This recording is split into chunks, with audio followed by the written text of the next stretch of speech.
Boa noite para quem nos acompanha. Este mais um Conexão Ayrton Artos.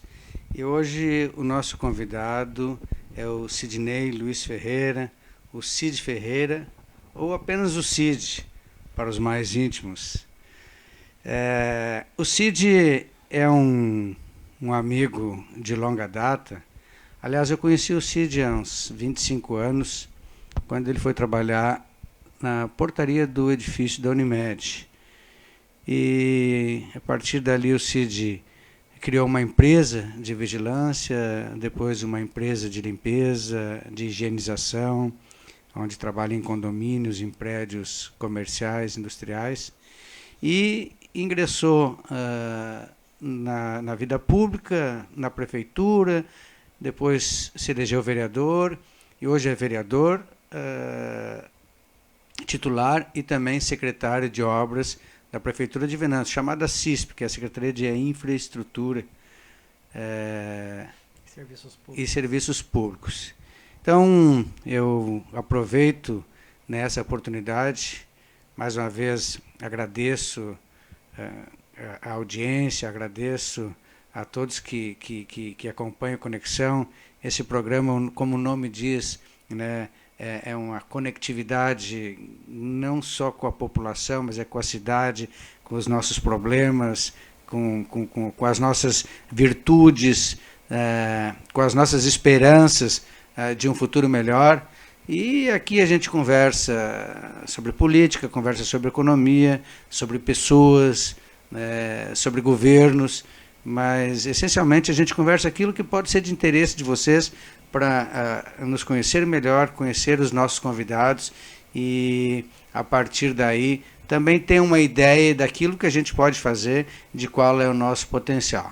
Então, muito obrigado, Cid, por ter aceitado o convite, excepcionalmente nesse horário às 6 horas, né, porque tem uma reunião da Câmara de Vereadores, né, descentralizada no distrito de Santa Emília, daqui a pouco, para onde o Cid vai, como representante da Secretaria de Obras, como representante do governo, aliás, não só como um dos vereadores e como vereador licenciado, mas todos aqueles do Executivo que acompanham esta reunião. E é na segunda-feira, porque amanhã eu tenho um compromisso em Santa Cruz, com um pessoal muito especial, e que depois do evento, se me for autorizado, eu também divulgo aqui no Conexão.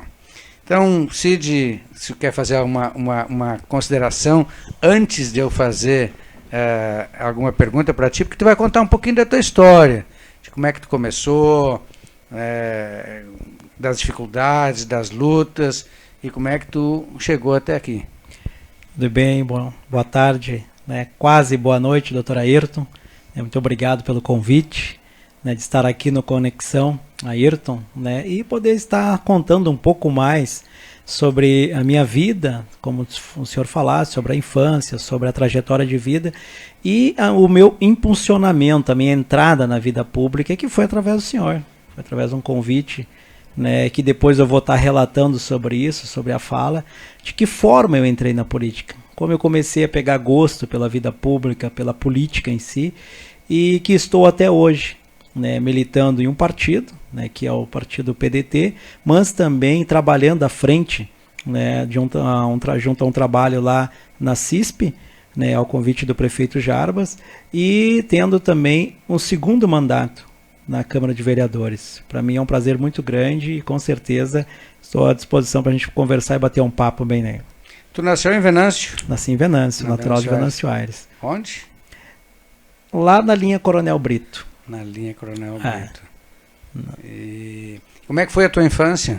Minha infância foi a infância...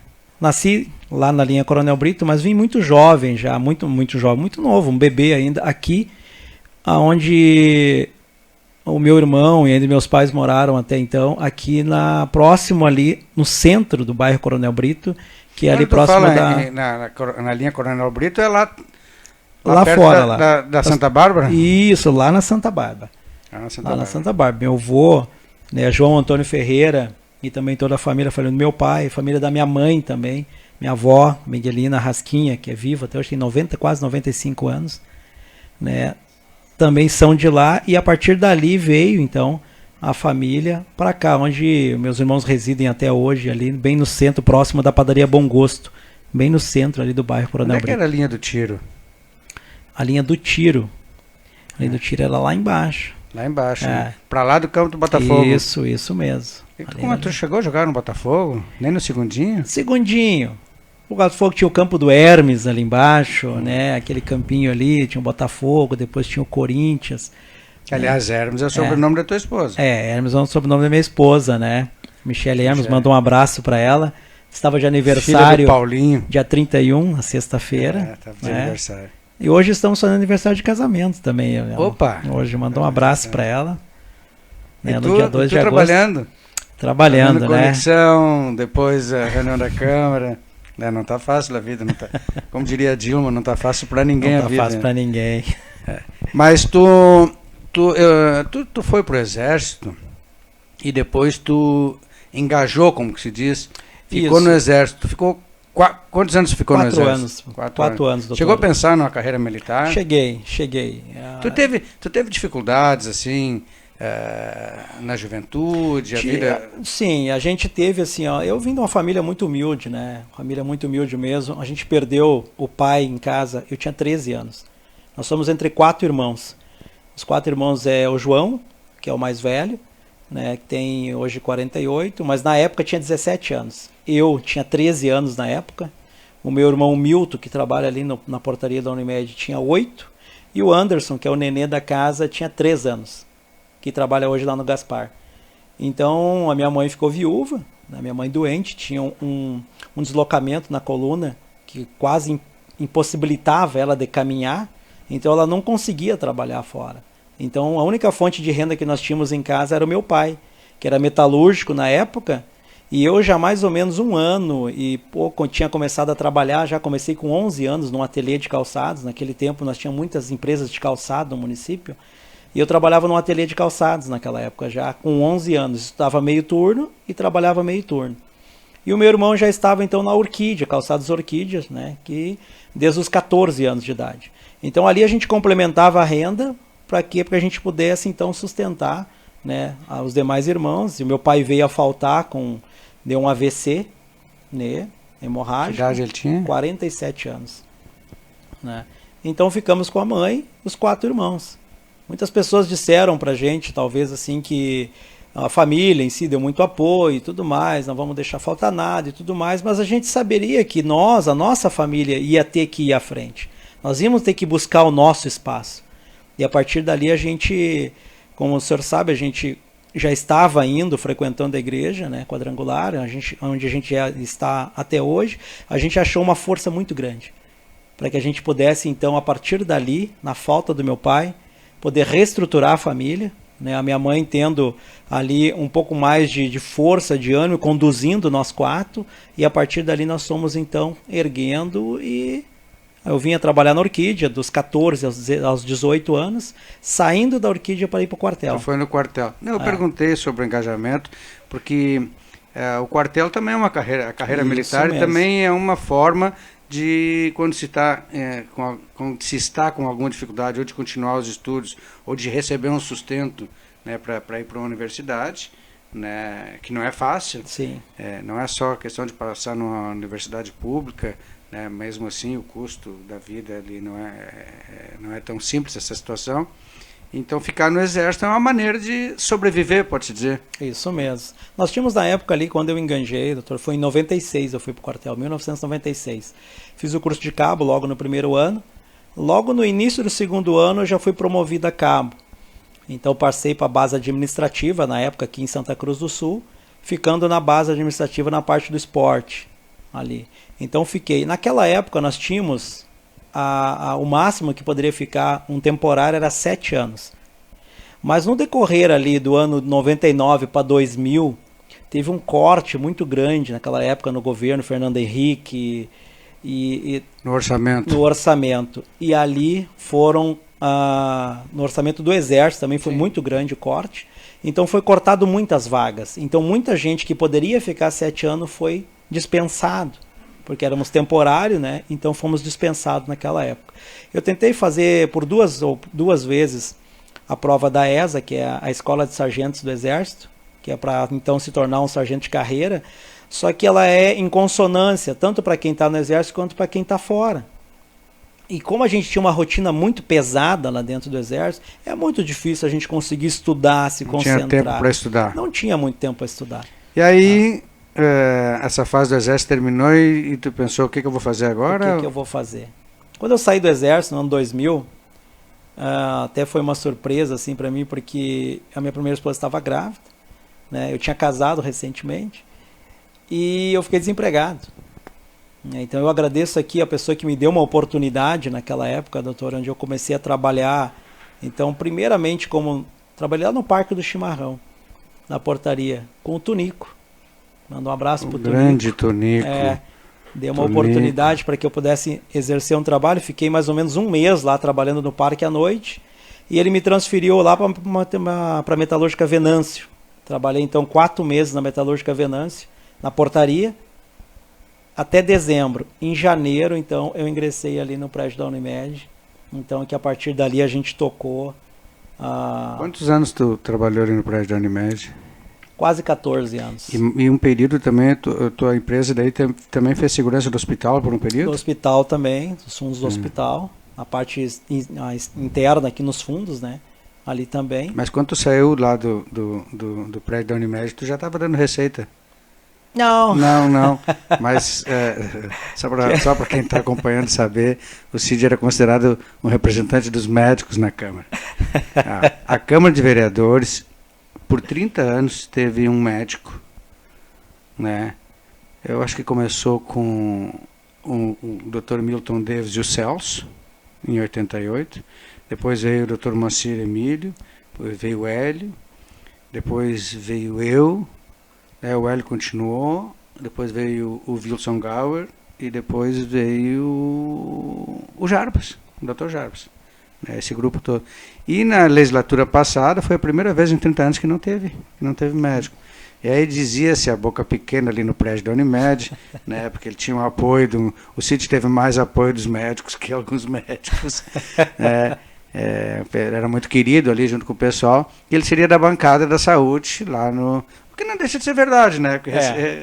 Representava não os interesses dos profissionais, agora falando sério, mas como essa convivência deu ao Cid um conhecimento, né, na área da saúde, e o período que ele trabalhou na prefeitura também deu um conhecimento não só em relação às necessidades da população, mas aquilo que também faltava na prefeitura. E claro, isso aí ajudou a moldar muito o político, né, que depois trabalhou na Câmara, né, justamente nesses temas, né? Isso mesmo, doutor. A partir do tempo, a gente consegue agregar tanto o tempo que a gente teve no hospital e ali no prédio da Unimed, as deficiências das pessoas. A gente vê ali um gargalo, a deficiência para nós que estamos ali no dia a dia, aquele acesso que a gente tem, tanto ao senhor que é médico, quanto os outros médicos, para nós se torna muito fácil. Mas para aquela pessoa que não tem o acesso, que não sabe como chegar, às vezes está com um paciente lá internado, mas é o médico que está cuidando, é um tanto difícil. E a gente entendeu essa deficiência e conseguiu fazer esse meio de campo. Tanto é que na outra legislatura passada, quando eu me elegi, a gente bateu muito mesmo e trabalhou muito em si, o senhor nos acompanhou, nos aconselhou muito, para que a gente trouxesse mais espaço e conseguisse mais recurso para a área da saúde. Porque a área da saúde, eu acho que a pessoa, em todos os problemas que batem a porta, a saúde é a pior delas. A saúde, eu acho que ela desestrutura qualquer tipo de família, sendo ela rica, pobre, preta, amarela, não tem. Onde bateu a doença, ela abala a estrutura da casa. E aí nesse sentido que a gente trabalhou muito forte para trazer mais recurso, para fazer cirurgia eletiva, para ter mais médico nos postos. E um grande exemplo, a gente viveu isso, né? O boom na saúde, a remodelação do sistema de saúde, foi quando o senhor foi prefeito. Ali começou. Antes não tínhamos. Quantos postos foram construídos? Né? E isso, digo para o senhor, que foi um dos momentos para mim que eu vi que eu tinha ingressado e tinha tomado uma decisão certa lá em 2004, quando o senhor me convidou para tomar um café lá no seu consultório. O senhor ainda era vice-prefeito, no prefeito Almeida. mostrando essa nova fase, o que era a política. Até então, hoje eu comentava lá mesmo na prefeitura, com a Dayana, e eu trouxe esse relato lá no dia da posse, quando eu assumi a presidência do partido, porque até então, eu menino, criado no bairro, via briga política entre duas figuras, né, políticas, que se um aderisse a um, ficaria inimigo do outro. Né? E eu tinha 2003, 2002, final de 2002 para 2003, eu tinha recém aberto a minha empresa. O que eu menos queria era ter uma represária, era ter uma perseguição, que era muito forte aqui na cidade. Então, mostrando esse outro lado da política, conversando, mostrando os exemplos, foi aí que eu decidi, então, né, me filiar ao partido, militei na sua primeira campanha em 2008, fazendo a campanha, trabalhamos muito, conseguimos aquela eleição, e a partir daí a gente viu que tinha esse espaço, né, porque uma coisa que o senhor me disse, e eu guardo até hoje, que era o seguinte: Cid, a política é a arte de fazer o bem, é a arte de tu conseguir ajudar um grupo maior de pessoas. Tu fazer uma ação para uma pessoa é uma coisa. Agora, na política, quando tu faz um projeto, quando tu consegue uma emenda, quando tu desmembra algo, tu consegue atingir uma rua, um bairro e até mesmo a cidade toda. E esse que me faz estar na política até hoje. Teve um projeto que a gente trabalhou muito juntos, e eu acho que tu não era vereador ainda, que foi no programa do PAC, programa do governo federal, que foi a pavimentação do bairro Coronel Brito. A primeira coisa que o Cid nos trouxe, a primeira reivindicação era que tinha que melhorar o acostamento da rua principal. Isso mesmo. E nem nos passava pela cabeça que nós teríamos, naquele mandato, a possibilidade de pavimentar praticamente todo o bairro. Todo o bairro. E depois, claro, houve complementações, e agora já cresceu de novo, né, tem mais ruas a serem pavimentadas. Porque era uma geografia muito difícil. Muitas ruas era valetão, era esgoto a céu aberto, não tinha aqueles canos, não tinha... Eu passava lá de carro e pensava, isso é impossível a gente fazer esse projeto.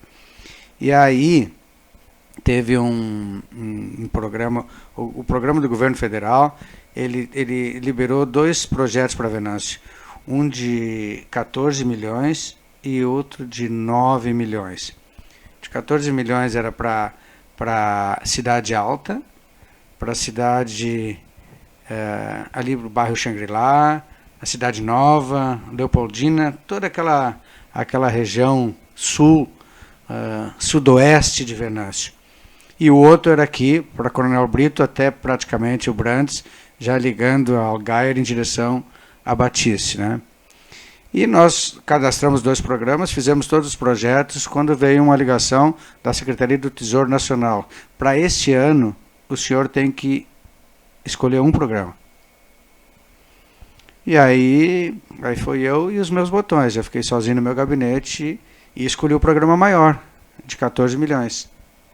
Era ano eleitoral, final de 2012, e eu fui lá na Coronel Brito, reuni um grupo de pessoas de liderança num bar lá, subi em cima da mesa, né, e fiz um desafio, né? Vocês confiam em mim? Né? Tu estava junto naquela noite, Pelé estava junto naquela noite, tinha muitas lideranças ali do local, e tinha um clima assim, né, de desconfiança, porque realmente tem isso em relação à política brasileira, né, em relação a promessas, e tem muita gente que promete aquele monte de coisa antes da eleição e depois ganha a eleição, né? Bom, veio a eleição, a gente ganhou a eleição e no outro dia, né, nós já começamos a trabalhar, já fui a Brasília e começamos a lutar e conseguimos aquele projeto para Coronel Brito, que eu hoje me orgulho que é um dos mais bonitos. Tem muita coisa assim que ficou bonita nesse programa de pavimentação aí de 50 quilômetros da cidade, mas o bairro Coronel Brito sofreu uma transformação que ele modifica também muito a autoestima das pessoas e as coisas começaram a melhorar automaticamente, né? Hoje é uma maravilha, tem investidores procurando o bairro, né? Os imóveis valorizaram muito. Às vezes tinha aquela questão da contribuição de melhoria. Mas eu vou ter asfalto na minha casa e eu vou gastar R$3.000, R$3.500, mas muitas vezes o seu imóvel subiu 30 mil, 50 mil o valor, né? Então esse foi um exemplo de um trabalho interessante, e essa reivindicação, e tudo começou na garagem da casa do Pelé. Isso mesmo. E o que o pessoal queria mesmo, doutor, lá, o primeiro momento era essa questão do acostamento. Por quê? Como o senhor falou em promessa política. Por duas vezes, o bairro foi enganado em duas eleições. Teve uma eleição que o bairro teve... Dos Canos? Foi colocado cordão de calçado. Foi colocado cordão, foi espalhado o cordão. Lembro, na frente da casa da minha mãe, onde tem a avenida ali, foi colocado os cordões de calçada. Foi depositado um caminhão de cordão de calçada. Estranhamente, perdeu-se a eleição. O prefeito da época recolheu os cordões de calçada e levou embora. Porque perdeu a eleição. Então era só promessa eleitoreira. Segundo caso, como era muito grave lá e as pessoas nos pediam muito isso, era só para terminar com o esgoto a céu aberto. Porque tudo era céu aberto. Toda a parte lá do Sol Nascente, Algaira, aquela região toda, tudo era valeta aberta, corria o esgoto a céu aberto. Então se pedia para colocar cano, acabar com o esgoto a céu aberto, porque o mau cheiro no verão, quando chovia, aquelas estradas e tudo mais. E aí vem o projeto completo. Pacote completo. Lembro muito bem que ainda ficou algumas pessoas dissidentes, desacreditadas, que quando o senhor fez o anúncio do projeto grande, que deveria ter feito esse, por não perder um de 12 milhões, porque o nosso era menor, mas se comprometendo, e eu conhecendo, o senhor como já conhecia, e a gente começou a passar nas casas e dizer, pode acreditar que vai acontecer. Teve uma pessoa, o Ronald estava junto conosco, lá na cidade, no Sol Nascente, que ele chegou a duvidar. Não, eu duvido. Nós sempre fomos esquecidos. E esse vai ser só mais um. E aí ele disse assim, quando começar a obra nós vamos vir aqui. E quando começou a obra eu levei o Ronald lá. E ele foi obrigado a reconhecer e agradecer, porque ele disse que agora eu senti firmeza. O senhor fez a diferença no nosso bairro.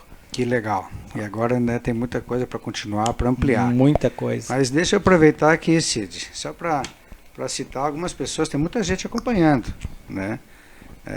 E aqui a Solange Schultz de Deodoro, o Reni Ribeiro, o Emerson Eloy Henrique, o Valdir Padilha, o William Felipe da Silva, Carlinhos Rodrigues, a Chalete Silveira, o Cristiano Kaufmann, a Michele Ferreira, Valdir Kenning, lá na Linha Santana, a Joana dos Santos, de Santa Cruz, Cláudio Mulo, de Porto Alegre, e Gilmar Pedro Mosman, né? Então, obrigado pela assistência, pela audiência, né? E a gente vai procurar corresponder aqui. Então, se passado aquele episódio, então, e começada a obra, tu aceitou o desafio de concorrer a vereador, né? Aceitei. 2012 concorri pela primeira vez, né, fiquei na suplência, fiz 423 votos, e aí veio o convite, né, do senhor, naquela questão do segundo mandato, né, de ter, naquela reforma ali da prefeitura, na parte de baixo, contemplava uma recepção, que nunca teve na prefeitura, né, não se tinha recepção, se subia a escada, né? A reforma que o Cid se refere é que quando houve o PEMAT, um programa de modernização, né, administrativa nas prefeituras, e isso aí permitiu que se fosse feita uma reforma interna, inclusive com a colocação do elevador, que já era uma necessidade, né, por causa do acesso difícil que se tinha, o segundo andar, né, em qualquer lugar que tem que subir escadas. E a partir dali teve sim uma recepção especial, e o senhor foi o primeiro titular.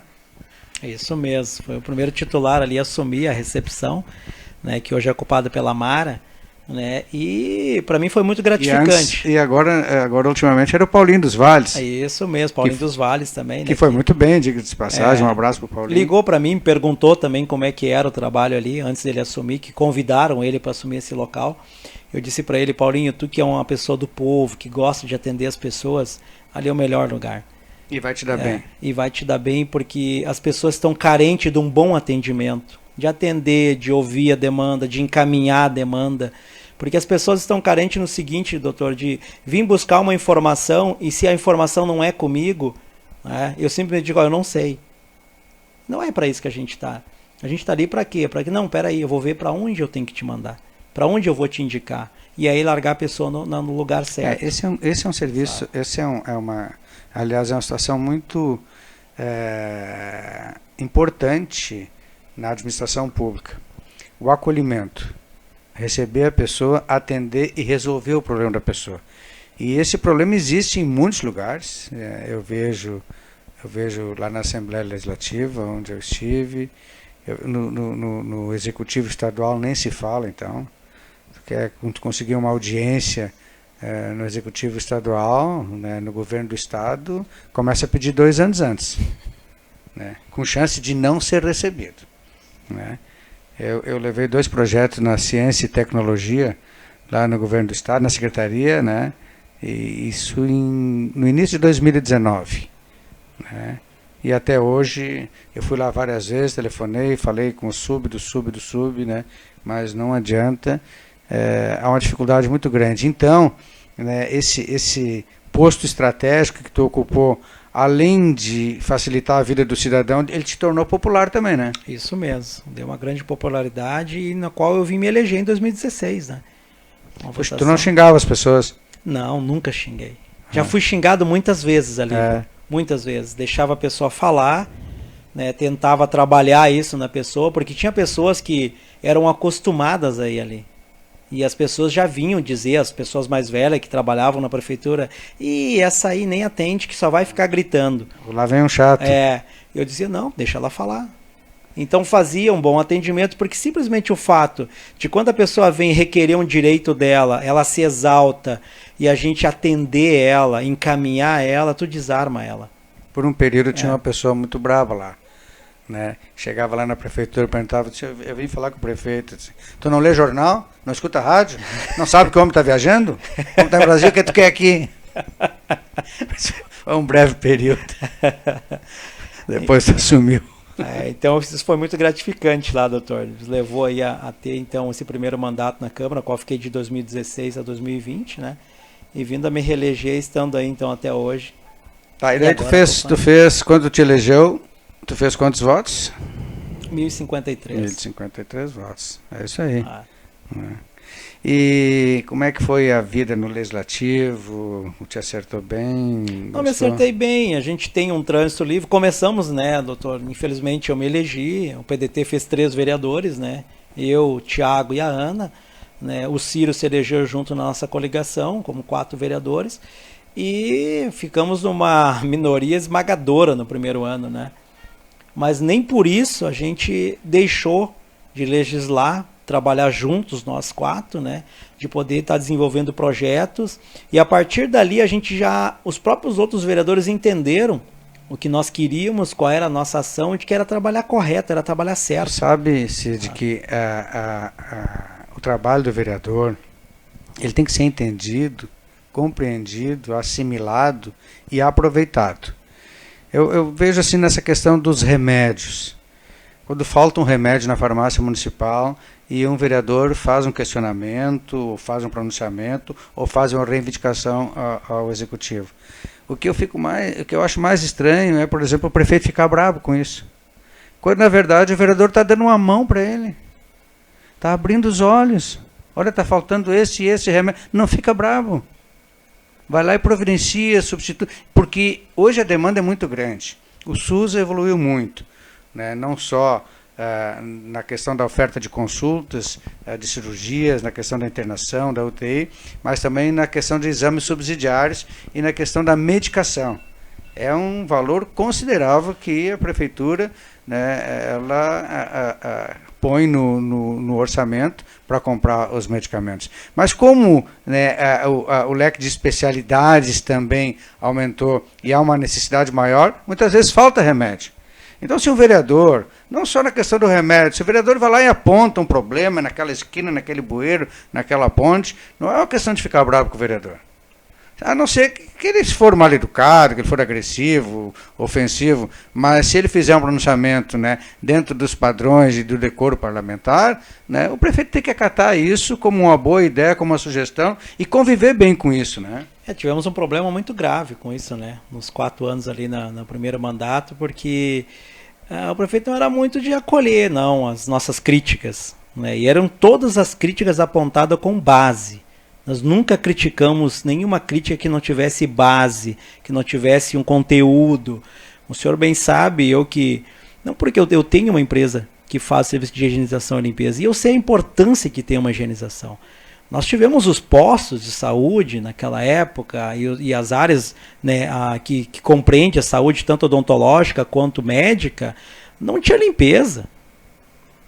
Não tinha ninguém limpando. Simplesmente nós tínhamos, o senhor sabe, no seu governo, nós tínhamos uma equipe que fazia essa parte de limpeza, que era uma empresa terceira que foi contratada. O primeiro ato foi cancelar esse contrato. Cancelou e ficou por anos sem limpeza.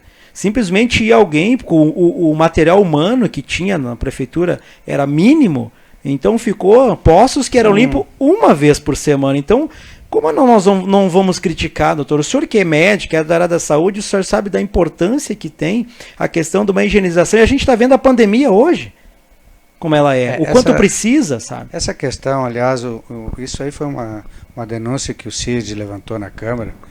E como eu atendi muitos anos em posto de saúde, eu posso falar, né, de cadeira sobre essa questão, né? Realmente, a higienização dos postos de saúde teve uma solução de continuidade, quer dizer, se chama uma interrupção no seu trabalho, e inexplicavelmente não foi reposto. Então, tu imagina o seguinte, imagina um médico, entra, sai, vem um outro médico atender, e tem a sujeira, tem a gaze no chão, ou foi feito um procedimento, né? Aquele consultório não foi limpo para que um outro pudesse atender. E isso às vezes não era feito diariamente, era feito semanalmente, com pouquíssimos funcionários da prefeitura que adoeceram de tanta pressão, de tanto trabalho, girando por 26, 27 postos de saúde, né, por esse município, com uma atitude inexplicável. Aí que eu me refiro nessa questão de o vereador fazer, não uma denúncia, ou fazer, né, ou trazer essa preocupação. É a chance do executivo resolver o problema. Isso mesmo. Né? E o pior é que isso se arrastou mais de 2 anos, né? Mais de 2 anos. Poxa, coisa inexplicável. Inexplicável. E isso ali, e mais, depois se estendeu dos postos e foi para a rua. A rua foi pior ainda. Né? A gente trazia a demanda, era pior ainda, porque daí a cidade ficou ao léu, jogada mesmo. Simplesmente numa questão de querer, imaginar, fazer uma economia. E isso foi desgastando até mesmo a base governista. Porque se o senhor for ver, no primeiro ano nós tínhamos 4, no segundo ano a gente tinha 6, no terceiro para o quarto ano a gente já tinha maioria. Como é que se dissolve uma maioria dentro de uma Câmara de Vereadores? Quando o Executivo vai mal. Esse é o reflexo. Né? Então a gente conseguiu a maioria, não impedimos nada, nunca reprovamos nenhum tipo de projeto que pudesse prejudicar, né, a nossa população, mas a gente tomou as rédeas, porque simplesmente a Câmara era um puxado do Executivo, né, por ter a maioria e por se entender que poderíamos se mandar e poderíamos se fazer. Então essa foi a maior dificuldade que nós temos no início, mas por nós mantermos um trabalho sério, correto, coerente perante a população e também aos nossos colegas lá, a gente conseguiu dar a volta por cima e conseguiu equilibrar e que a Câmara tivesse um respeito, né, a qual nós conseguimos chegar à maioria. E no quarto ano a gente teve a presidência, teve então os cargos na mesa e pôde então comandar um legislativo independente desta forma, deste governo. É uma questão interessante aí, né, Cid? Esse trabalho feito na Câmara de Vereadores, porque aqui em Venâncio a gente conseguiu fazer do PDT um partido de quadros. É um partido que tem história, tem bandeira, né, tem ideologia, mas ele tem quadros, ele tem pessoas que são capacitadas para participar dos governos, né? E esses quadros reunidos com os políticos, né, que eram vocês na Câmara, né, que são todos aqueles que em determinado momento ocuparam um cargo político, né, até em secretariado, fizeram o esboço de um programa de governo. E essas preocupações de vocês na Câmara de Vereadores começaram a ser a base. Uma das primeiras coisas que a população pediu, né, e foi debate, a eleição, uma cidade limpa. Uma cidade limpa. Então, olha, eu vou dizer uma coisa para ti. Em 2018 eu percorri no Vale do Taquari, do Rio Pardo, aqui, umas 60 cidades aqui. Venâncio era a cidade mais suja que tinha. Entre todas elas. Isso era uma coisa inexplicável, mas não era um lapso passageiro ou momentâneo. Era quase que um processo, um programa organizado de sujeira. Então, em cima disso, em cima da questão dos postos de saúde, em cima da questão da valorização dos profissionais, e em cima da questão, né, da atenção à população, acho que os vereadores ajudaram a construir um plano de governo e que isso deu muito subsídio para o Dr. Jarbas, o nosso prefeito, ele organizar, né, o projeto dele, que já tinha muito de 2016, né, guardado, pensado, e ele acrescenta esses novos detalhes, porque as coisas mudam, né?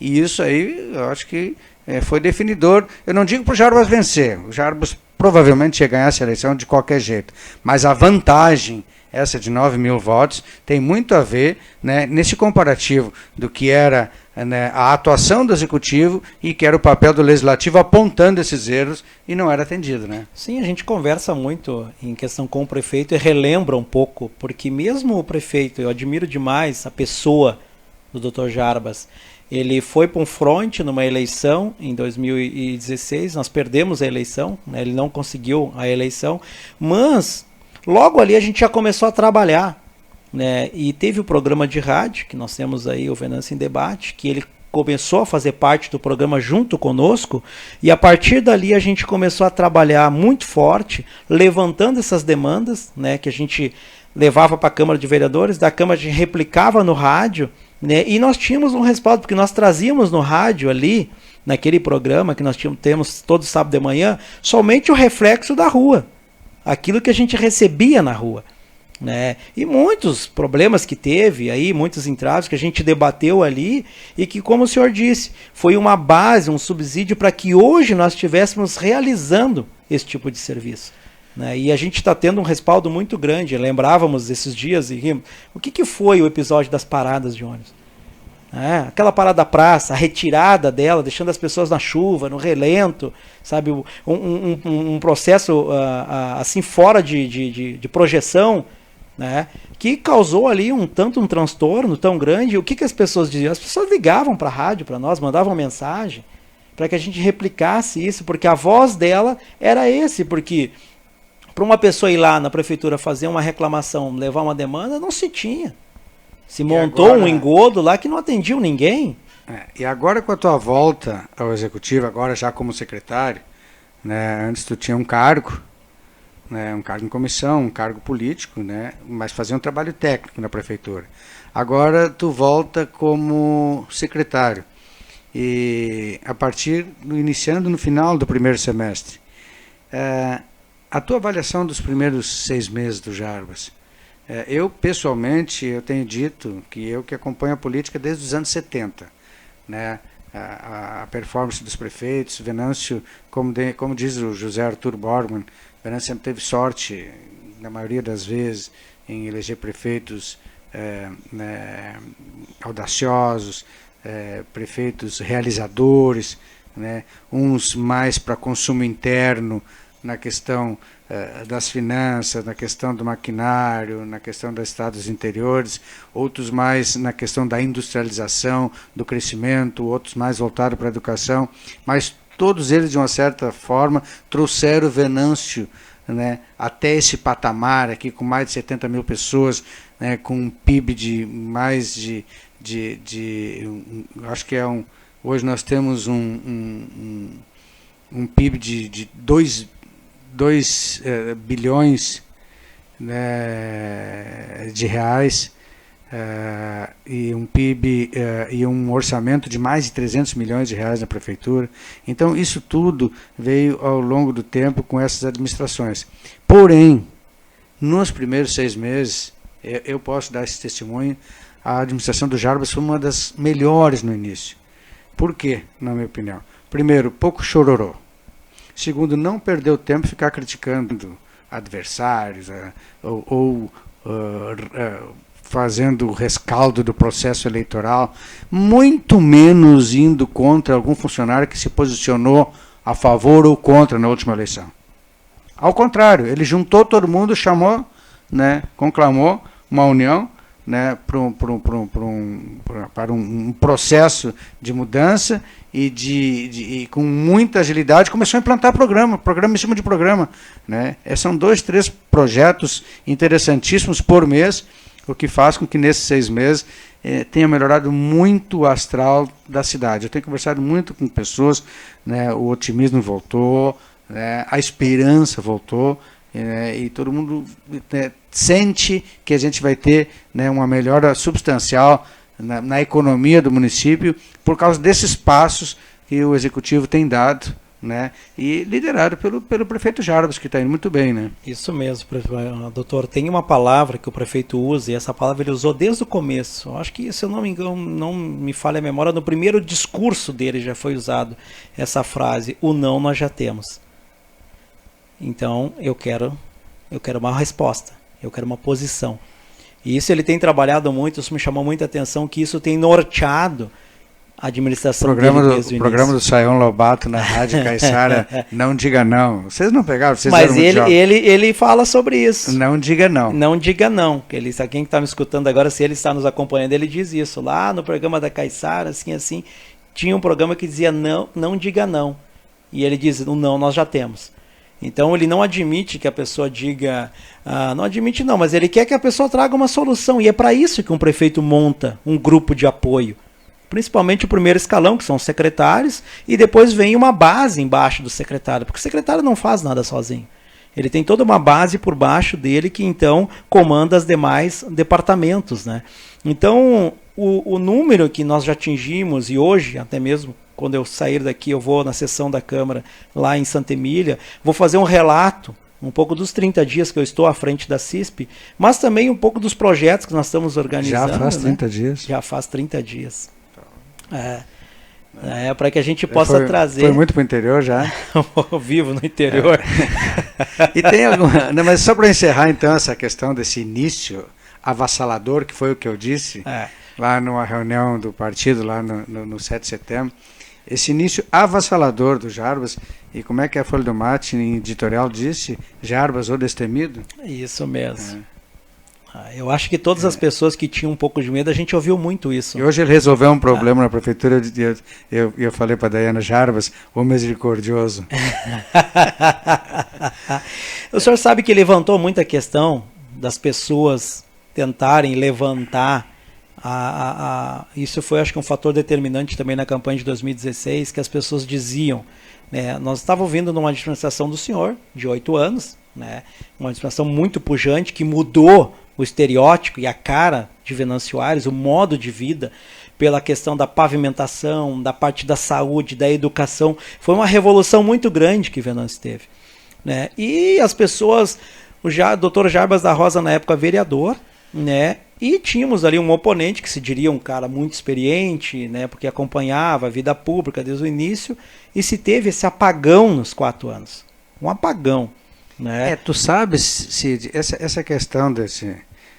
apagão é uma frase assim da moda, mas essa mudança substancial de estilo, de conduta, né, de execução dos processos, no começo, eu sinceramente me assustei, porque no começo eu pensava assim, isso é ingenuidade, é falta de conhecimento, ou está havendo um boicote? Uma das primeiras entrevistas que o executivo deu foi se vangloriando de ter cortado o cafezinho e a água dos funcionários, dizendo que os funcionários iam ficar orgulhosos de cada um levar a sua garrafinha, né? Que não existe em repartição nenhuma, nem pública nem privada. Em lugar nenhum existe isso. Na Assembleia Legislativa, onde eu trabalhei com o coordenador da bancada do PDT, ela ficou 24 horas sem as bombonas d'água, né? E foi uma tragédia, né?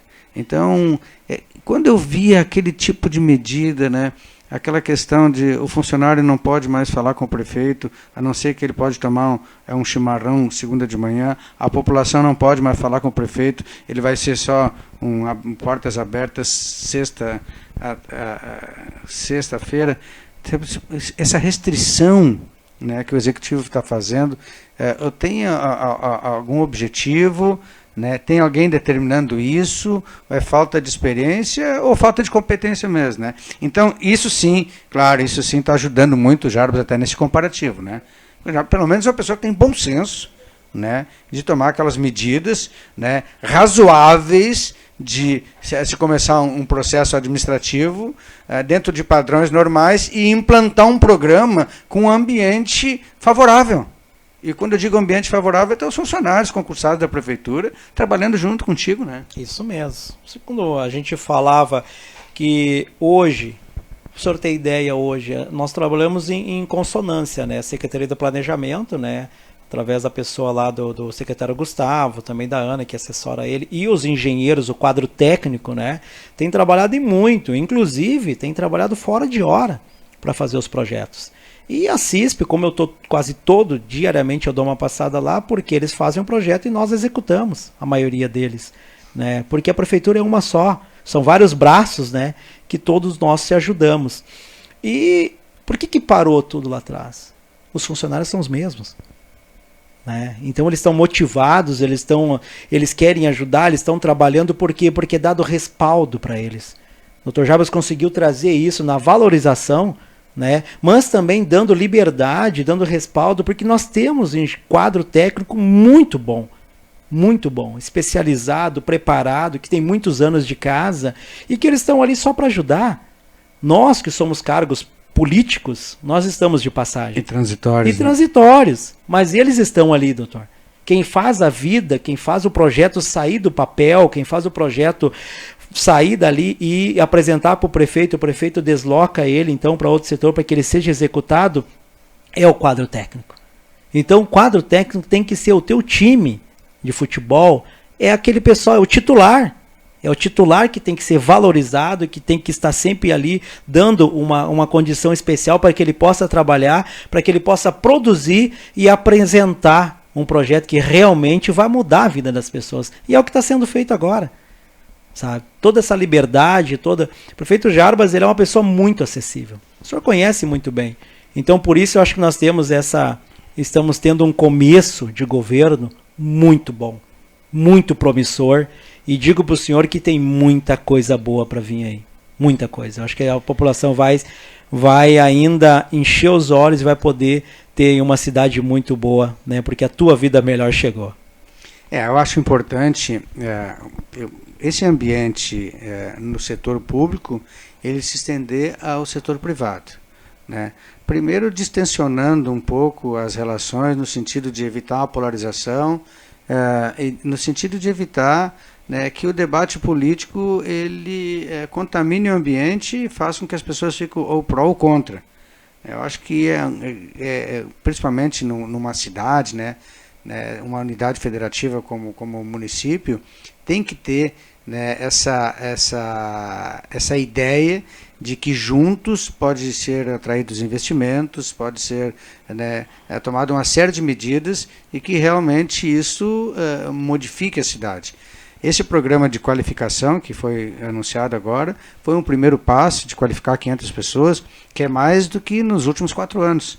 Incrivelmente também isso é um processo que foi deixado de lado. Não se sabe por quê, por qual motivo que o dinheiro não faltou para isso, né? Mas o Jarbas já falou que isso é só apenas um pontapé inicial, num mega programa de qualificação, né? Isso mesmo. Eu, inclusive, até no final do ano passado, doutor, a gente teve as emendas impositivas, eu fui um dos vereadores que indiquei valores para a qualificação profissional, porque é uma coisa que eu bati, eu fiz 2 anos, eu fiz emenda, 2 anos no orçamento, e as 2 anos foi vetado. E foi isso que culminou eu fazer, então, o projeto, né, através lá da minha assessoria, para apresentar as emendas impositivas, para que o vereador tivesse, né, a oportunidade de fazer a emenda e a emenda ser concluída, ela ser executada pelo executivo. Então, a gente fez isso, e eu acho que um outro projeto muito importante, doutor, para destacar aqui rapidamente, é uma questão que eu fiz uma indicação. Os 4 anos, todos os anos eu colocava essa indicação, que era o asfaltamento da rua Enit Lentz. Lá. Eu sempre fiz, eu conheço lá os empresários de lá, eu tinha relatos deles que aquela rua era esquecida porque não se parecia um distrito. Ficou poucas ruas para serem asfaltadas. O senhor asfaltou quase todas elas. Então ficou a Enit Lentz, que é a principal saída lá para 287, e alguns braços aqui.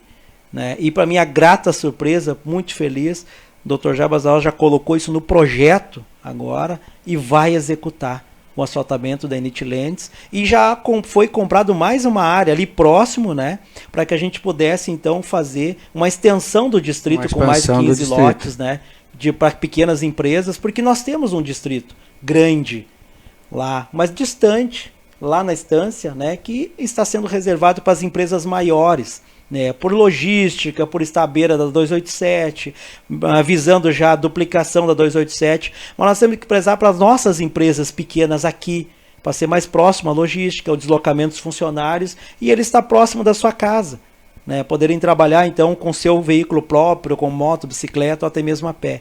Então, para ver como se teve mesmo, eu acho que foi um desfoco do que deveria ter o crescimento e a valorização, né, tanto do nosso empresário local, para que ele pudesse expandir, pudesse crescer, e a partir daí ele abrir mais vagas de trabalho. Teve uma empresa do distrito industrial, ali naquela, era uma rua que foi aberta no meu período, e que depois ela faltava complementar com essa pavimentação que não veio.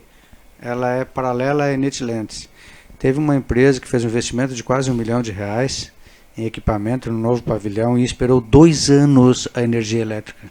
Eu fui visitar essa empresa. Isso é inacreditável. Ela tinha o pavilhão virado para essa rua, puxava energia, mais ou menos como um gato, lá do pavilhão da frente, e não poderia ligar as máquinas ao mesmo tempo porque caía a energia dele. Era equipamento muito sofisticado. Isso. Né? E ele fazia ali um equipamento que hoje está sendo vendido, que é exportado, né? É umas linhas de fumo, né, para picador de fumo e fumageira, que ia para a África. Né? A noção quanto se perdeu ali por ter falta de foco e falta de projeção para poder logo no início colocar energia ali para que essa empresa pudesse produzir. Então são relatos que acontecem, doutor, que a gente trabalhou estando na Câmara e os vereadores levantavam essas pautas, traziam essas demandas.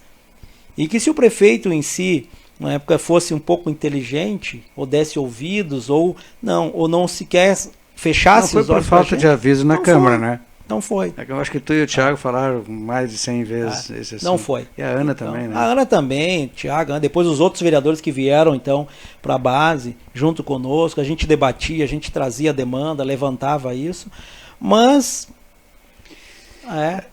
Cid, deixa eu aproveitar aqui, nós já estamos perto do final. Tu assumiste a presidência do PDT.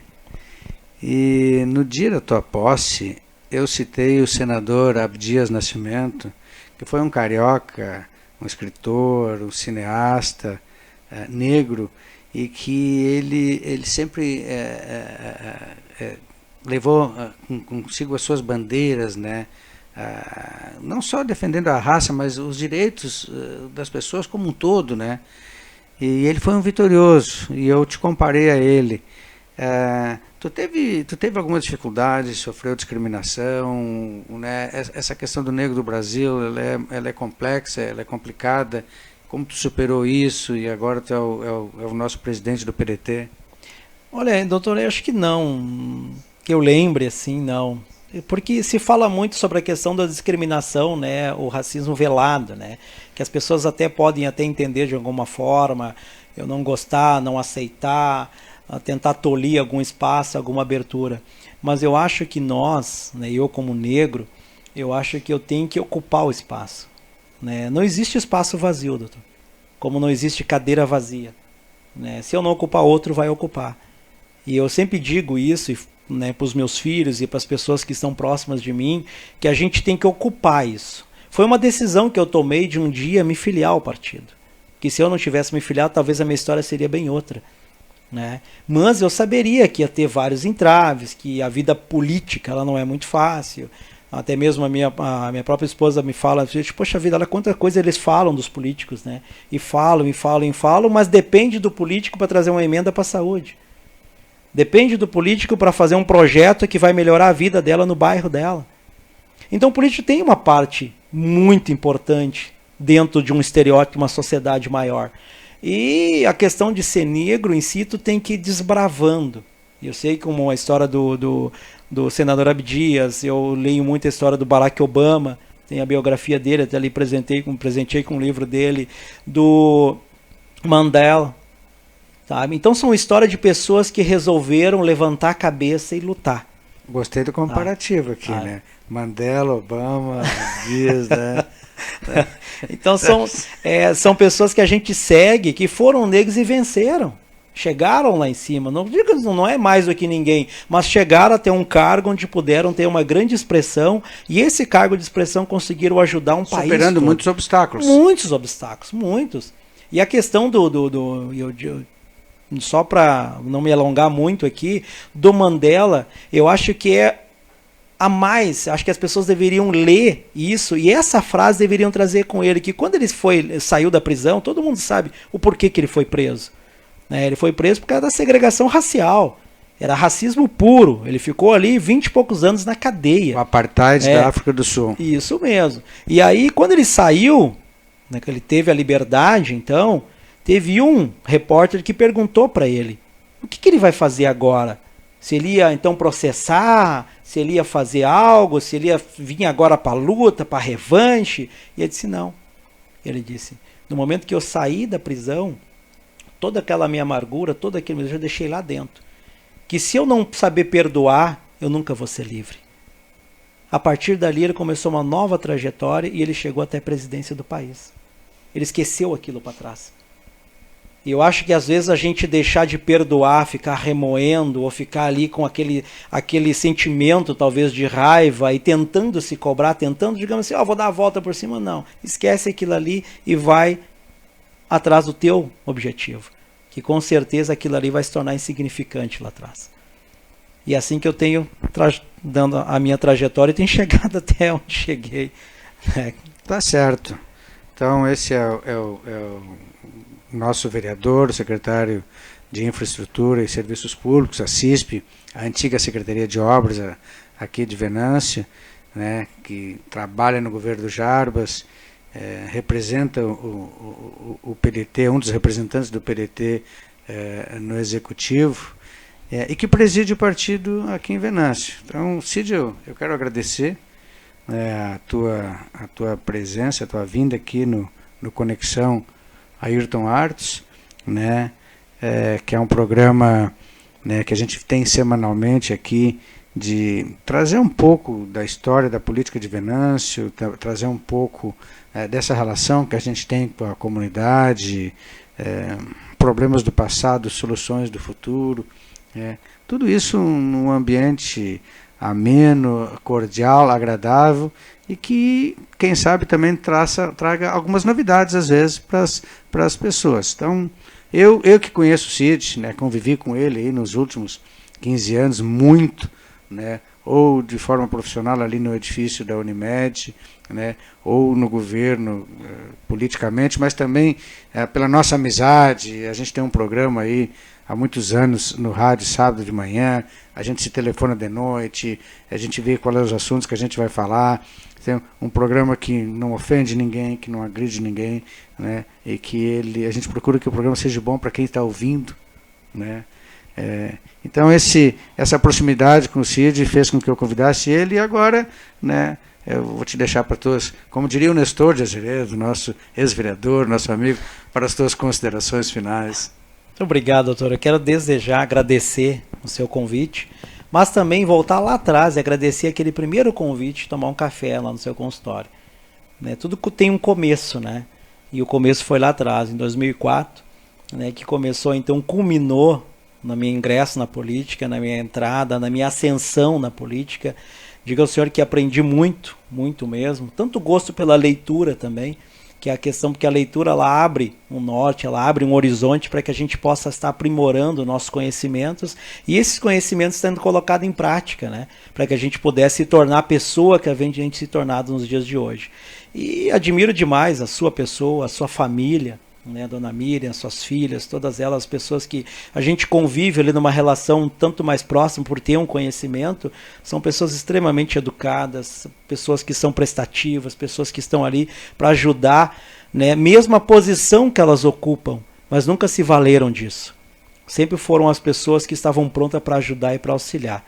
Então a família em si, a sua mãe, a Dona Álida, né, a Dona Marlene, os teus irmãos, que é o Dr. Hélio, o Dr. Celso, o Dr. Luiz Paulo, uma família que com certeza, doutor, contribuiu muito para o progresso da nossa cidade, né? E que tem nos deixado assim um exemplo muito grande, porque todos eles, tanto o Dr. Celso, o Dr. Luiz Paulo não participou da política ativa, mas nos bastidores foi o nosso maior apoiador.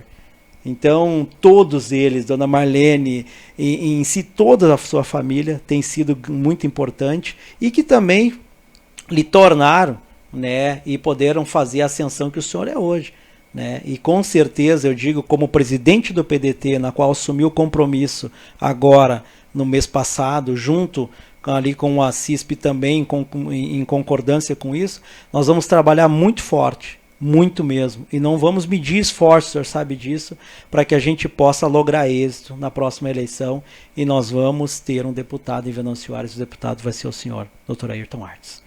Tá certo, obrigado pelas palavras, Cid. Quem sabe a gente vai ter uma outra oportunidade de participar aqui.